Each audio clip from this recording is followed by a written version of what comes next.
Everyone, welcome to it's me Dhatri's channel. ఈ రోజు నేను తెలివైన కాకి కథ చెప్తున్నాను. ఒక ఊర్లోనేమో ఒక కాకి ఉందంట.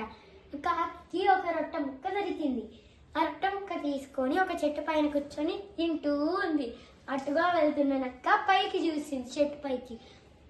అప్పుడు ఓహో, ఈ కాకి చాలా బాగా తెలివి ఉంటుంది, జాగ్రత్తగా తీసుకొని అని అనుకొని కాకి బావా నువ్వు ఎలా ఉన్నావు అని అడుగుతుంది.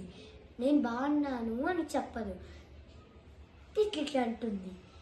అప్పుడు ఓహో, ఇది దీనికి చాలా తెలివి ఉంది, నేను అనుకున్నట్టే నిజంగా అని కాకి బావా నువ్వు బాగా పాటలు పాడతావంట, ఇప్పుడు కూడా పాడతావా అని అంటే సరేలే అనుకునేసి నోట్లో ఉన్న రొట్టె ముక్కని కాళ్ళ కిందకి పెట్టుకుంటుంది.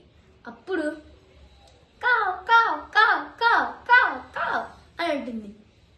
ఈ కాకి బాగా తెలివి ఉంది, ఎలాగైనా తీసుకోవాలి, నిజంగా నాకు బాగా ఆకలి అవుతుంది అని అనుకొని కాకి బావా నువ్వు బాగా డాన్స్ చేస్తావంట, విన్నాను, ఇప్పుడు డాన్స్ చేస్తావా అని అంటుంది. అప్పుడు కాళ్ళల్లో ఉండే రొట్టె ముక్కని తీసుకొని నోట్లో పెట్టుకొని డాన్స్ చేస్తూ ఉంటుంది. అప్పుడు ఓహో, దీనికి నిజంగా బాగా తెలివి ఉంది అనుకునేసి కాకి బావా నువ్వు బాగా పాటలు పాడుతూ నృత్యం చేస్తావంట, ఇప్పుడు కూడా డాన్స్ చేస్తూ పాటలు పాడుతూ చేస్తావా అనేసి అంటే సరేలే అనేసి నోట్లో ఉండేది మొత్తం తినేసి కావ్ కావ్ కావ్ కావ్ కావ్ కావ్ కావ్ కావ్ పాటలు పాడుకుంటూ డాన్స్ చేస్తుంది. అప్పుడు నాకు రొట్టె ముక్క దొరకలేదే అనేసి నిరాశ చెంది అక్కడి నుంచి నక్క వెళ్ళిపోతుంది.